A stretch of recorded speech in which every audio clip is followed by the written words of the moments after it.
Good morning, good afternoon, good evening, and welcome to the beginner account. It's back, like Martin really, for the new year. And hopefully now I might actually start to make these more regular, even though no one actually bothers to watch them. But some people find them helpful, and that's all that's really important. Today, I am here in the event stages, stories and legends sort of bit, and there are many exciting things on. Namely, Cats in the Snow, which is an event ticket stage. Now, I may have talked about event tickets before and how I'm not really gonna do much of that sort of stuff in this series because event ticket stages don't come along that often.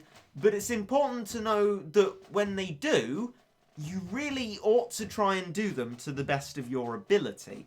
Also, I mentioned previously, half energy cost, which happens to be on now. Before I start, I'm gonna upgrade Farmer Cat. It was just given to us, it was the winner of the next Battle Cat competition, and to high level players, it's pretty much useless, but to us in the low levels, it is actually quite useful, which is why I'm going to take an exception to not using these sort of event-specific cats, because you ought to be given it because everyone else has given it. If not, I am afraid this is, I guess, a useless tip. But nevertheless, I'm going to show you what Farmer Cat is useful for as we enter Cats in the Snow. So, Cats in the Snow is an event ticket stage. So, you complete the stages, you get event tickets. Quite simple. What are event tickets? Well, there's an informational screen that literally says that, and I can also explain it briefly here.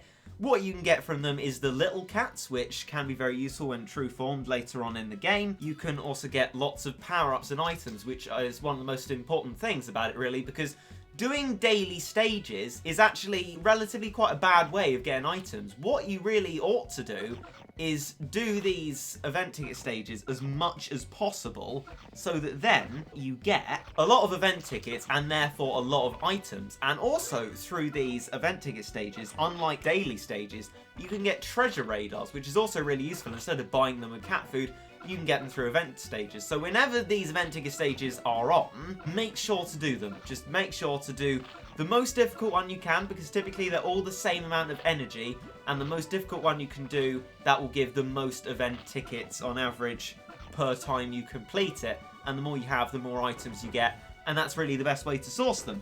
So, what I've gone and done is, in the first level, seemingly got to the base already, so it's not really a good location to show off Farmer Cat. I think it would be more useful to show off this little turnip harvesting rascal in the next battle. But this is an ice doge. Not something you'll see about much, and not really that important. You just, like any other enemy, meat shield. But interestingly in Cats in the Snow, there are snowballs. Little things that come out, hit you, and then don't hit you anymore. But they can do a lot of knockback damage if you're not careful. So that's that done.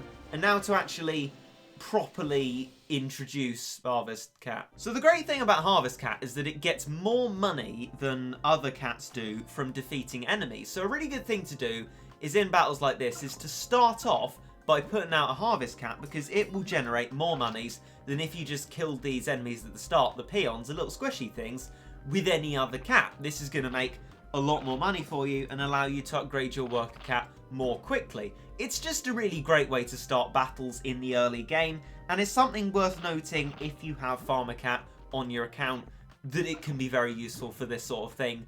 But bear in mind, not very useful as an offensive cat. And here is Mammoth. Now, Mammoth is the main sort of boss you'll find in Cats in the Snow. He does wave attacks, which I don't think we've actually seen yet. Wave attacks are sort of like little blue bobbles that come out of the enemy, and they have levels according to how many of these bobbles or explosion sounds that come with them. So Mammoth has a level 3 shockwave because it has 3 sounds and 3 bobbles to it, and the damage done by the shockwave is equal to a normal attack of Mammoth, or the cat or enemy in question itself. When you defeat these levels the first time, you're guaranteed to get the best lucky ticket reward they offer, and then if you do them again, you might get that reward. The chances are listed on the information by the level. So we received 1 lucky ticket to add to the one we already have, and then when I probably get stuck on Cats in the Snow, or do a little bit more of it, we'll open our event tickets at the end of the episode. So now, Snow at Dawn. There are 5 stages in Cats in the Snow. As you can see now, the snowballs are actually knocking us back a lot. This is something I did warn about, and when there's a lot of them, this does happen a lot. Just make sure you have some nice sturdy meat shielding to protect your cats, because the snowballs are basically kamikaze attackers. they'll hit you and then nothing else. It just lie flat on the ground, and although your cats have to still kill them after they're on the ground, they're not going to do anything more. Now, I am aware that giving very specific advice for cats in the snow might be a little bit pointless, because it appeared at end of one year, start of the next, but this is a lucky ticket stage, and this knowledge can be applied when it's about. Now, we are getting seriously pummeled with snowballs, which is why it's always important to keep meat shielding, and it is always possible that there are too much of these. Something very useful to deploy in these cases is our UFO cat, because it can do splash damage, but even that, with its limited range, is sort of getting knocked back a lot by the snowballs as well. It's just something we're going to have to fight and see if we can get through. As you can see there, Cat Cannon does a very good job of destroying those, because once they're on the ground they are very easy to kill as well. They're generally quite easy to kill, they don't have much health, they just tend to do quite a lot of damage. And once you kill them, obviously, they're no bother. That goes without saying. 2 lucky tickets of that one, indicating to us that in Snow at Dawn, if you can keep doing this stage, the best reward you can get is 2 lucky tickets. You're not always going to get it, but you can sometimes get it, whereas with the other ones it's 1.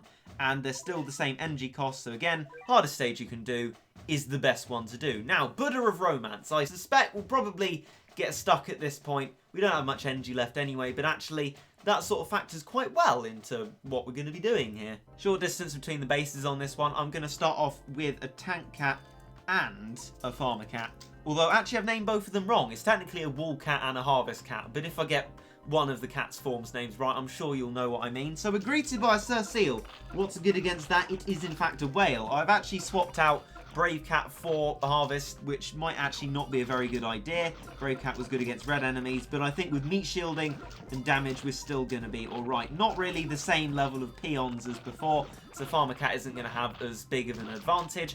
But if we can kill these, we can still make sure to upgrade our Worker Cat, as long as we don't go mad spending the money on cats. Bear in mind, though, we do have a one horn, which is quite a strong enemy at this stage. I mean, it could be very weak, so it could, like, not be, but it happens that this one is rather strong. Thing to do is, as always, meat shield and put whale behind it. And then you may want some decently long-range stuff, like dragons, to do some damage from behind and not get killed itself.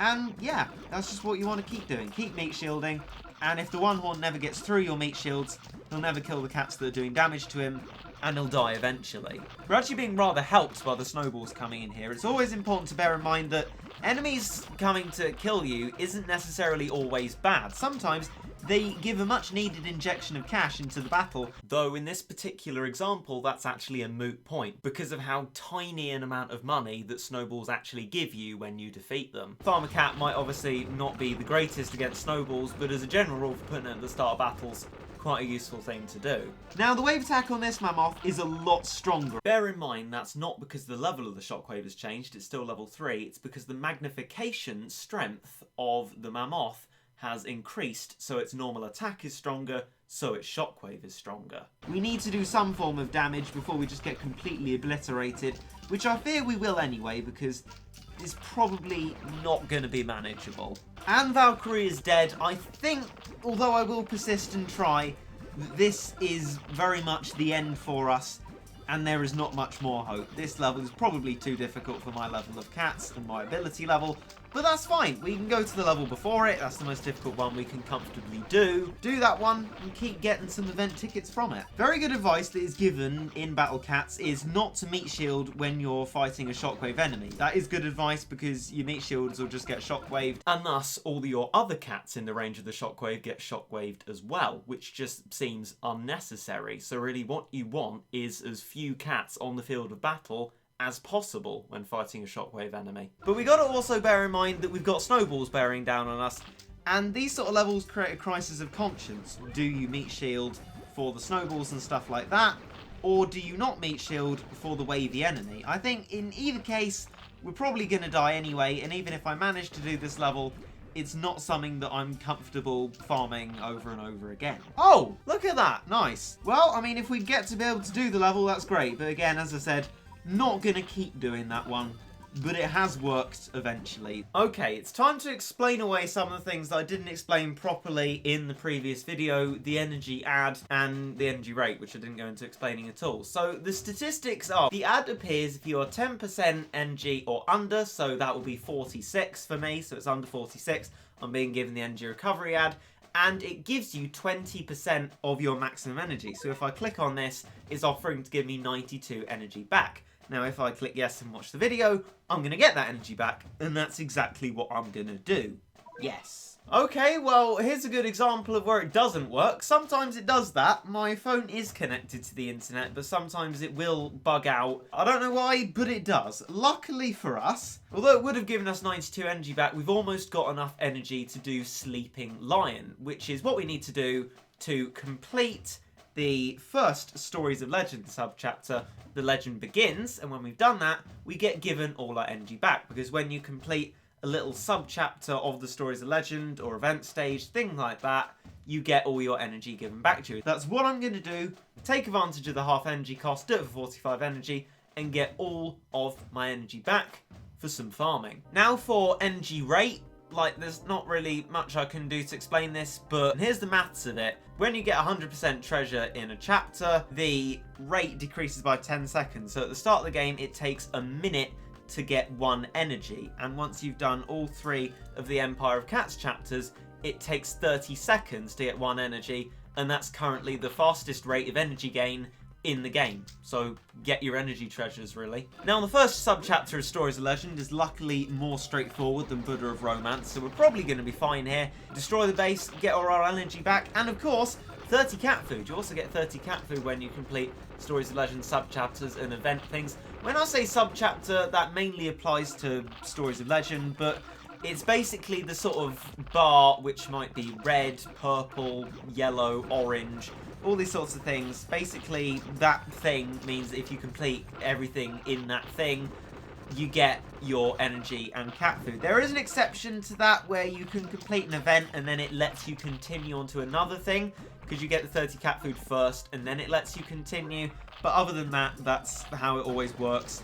And I shouldn't worry yourself about the continues thing just yet. Dark Doges, have we come across these yet? I mean, it's been so long since I've recorded beginner account, I don't know. But if we haven't, they're quite fast, they do quite a lot of damage, but ultimately they are Doges. If you can meet shield well and do enough damage to them, they're never any trouble, unless there's loads of them. Sometimes there are loads of them, but shouldn't be too much of an issue. Just be a lot more wary of them than you are of normal Doges. So, that is Sleeping Lion done. We've also been given coal, which is something I don't think I've gone over because it's been so long again since I've recorded this. When you do Stories of Legend stages, you can actually get materials which you can use to build new cat bases in the Atoto menu. But that's something we do not need to worry about yet, because they're not very useful in the early game at all. And there it is, 30 cat food and energy fully recovers, as well as having, well, more cat food added to our beautiful sort of stack. It means we can go straight back into Cats of the Snow and go to probably Snow at Dawn, although I managed to do Buddha of Romance, it was quite difficult. Farm that, and then open my event tickets. Right, so I've got myself 8 event tickets, and I'm going to open them, see what we get. XP 10,000. Now, this is arguably the worst thing you can get in an event ticket. You can get XP in much better ways. I mean, it gives you XP, yes, but there are much better things to get in them than XP. But I guess that's just one of the things you get. Unfortunately, that's how it goes. But we have now been given a little cat, which is great to have. And it seems new, which is even better. We now have a little gross cat. Cat CPU, our first item. Arguably not massively useful as an item, but still useful. Speed up, same sort of deal. We've now acquired for ourselves a little fish. Sniper cat. Now that's a great thing to get rather than farming them on the Thursday. Always better to get them through here. Same with Rich Cat and, of course, especially Treasure Radar, because you can't get that in daily stages. Right, so imagine that on a bigger scale. You've done Cats in the Snow for its entire course of 13 days. You got loads of lucky tickets, and then you can replenish your items that way. You should always use items carefully, not use them just because you have them. Use them when absolutely necessary, and really, therefore, doing these cat ticket stages whenever you can, as much as you can, should tide you over items-wise, and only have to resort to the daily stages if you really need to, because comparably, they're quite bad. So yeah, that's event tickets. I cleared up the energy stuff, hopefully. A little bit more on that, and I believe next time we're going to be increasing our user rank again, because it is in desperate need of being increased. I do hope you've learned something from this. I hope I've fulfilled the purpose of this series to at least some of you. And, of course, I hope you enjoyed.